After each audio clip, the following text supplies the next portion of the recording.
Music by DJ Sandeep. ए जान, हमके तू छोड़ के जाता रू, बतावा हमरा से कौन गलती भइल रहे हो कि हमरा कैसे हालत में को के जाता रू।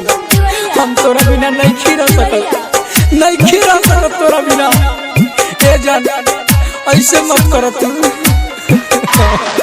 जेकरा दिल से प्यार कोई नहीं है रुआ के गइल। हाँ, जेके दिल से प्यार कोई नहीं है रुआ के गइल। सजावल सपनवा जा के गइल। सजावल सपनवा जा के गइल।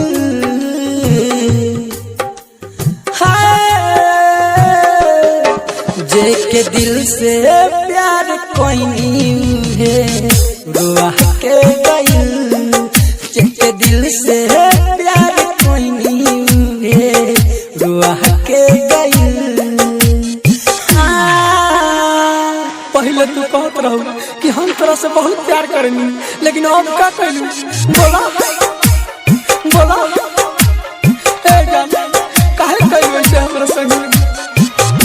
जान से ज्यादा कोइले रही हम प्यार हो, तब काहे छोड़ गइली हमारा के यार हो। जान से ज्यादा कोइले रही हम प्यार हो, तब काहे छोड़ गइली हमारा के यार हो। जिंदगी में अगियाला गा के गइल।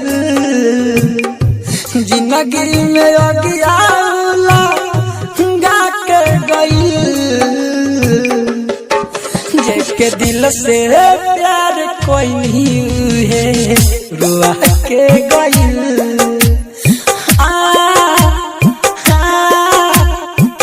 रुआ के गइल।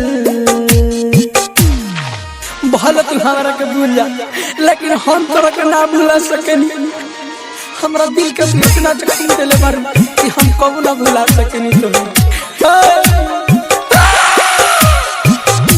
भाई का रहे हमसे कहमन गलतिया, मारी कटारी हमार फाड़ देल छोटिया।